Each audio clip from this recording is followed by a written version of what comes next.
Ano ulam? Hello, vlog!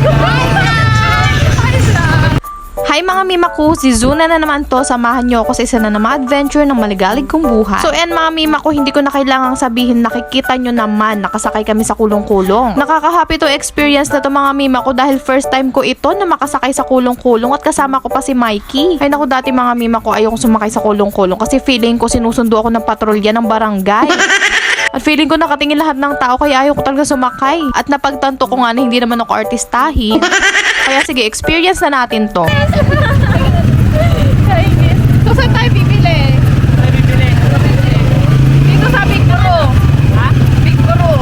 Ano ba gusto niyo ba mag-milk? Hindi na nga kami natuloy mga mima ko sa Big Bro kasi may madadaanan naman palang milk teahan dyan sa Recarte, yung Miro Coffee. Ang galing no, meron na pala dito sa Lower Mariveles. Ayan mga mima ko, nakikita niyo yung Mariveles People's Park. Naku, naalala ko naman yung Mochano Mariveles 2017. Naku, naalala ko na naman kung paano ko pinatunayan sa lahat na rampadora lang ako. Huy! Huwag na nga nating balikan yun, nakakahiya. So ito, papunta na nga kami sa Miro Coffee. Ayan, no, nakita ko, napaka-aesthetic ka mo. At saka grabe, parang hindi ka mo nauubusan ng tao to. Laging punong-puno. Nag-alangan pa nga kami pumasok din kasi baka matagalan. Pero buti na lang pumasok kami. Kasi mabilis naman pala ang serving. At saka hindi ka maiinip, titigan mo lang yung kuyang nasa counter. Huy! Hindi ka para. Ang hirap nga mamili kasi ang dami nilang flavor. Kuya, ikaw anong flavor mo? Wait, back to reality. Gusto ko sana mag-match ang mga mima ko kaya lang parang luma na yun. Parang ayoko na. Doon naman tayo sa bago. Doon naman tayo sa nakaka-refresh. Huy! Di mayabang tayo. Lagay mo nga sa tip box yan. Hindi ganun.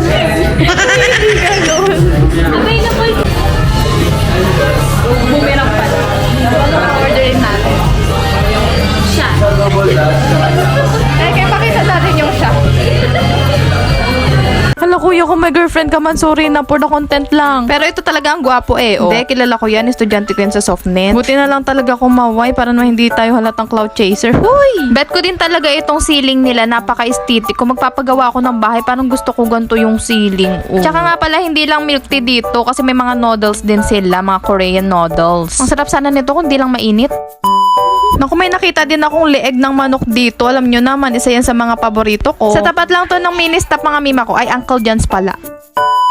Hindi na nga rin ako nakapag-video dito mga mima habang papunta kami sa piyesta. Ang dami na din kasi naming bit-bit. Tsaka si Mikey, ang kulit. Ay baka mamaya bigla na lang tumalon. So sa part na yan, kumakain muna kami ng dinner bago magchikahan. Hindi na nga talaga nakasali si Buntis dito, which is siya yung may-ari ng bahay. Kasi naman paikot-ikot, tatayo, uupo, tatayo, uupo. Okay anak, focus ka lang dyan sa tubig mo. Nang makachika naman ng nanay. Alam mo naman ang nanay mo, Marete.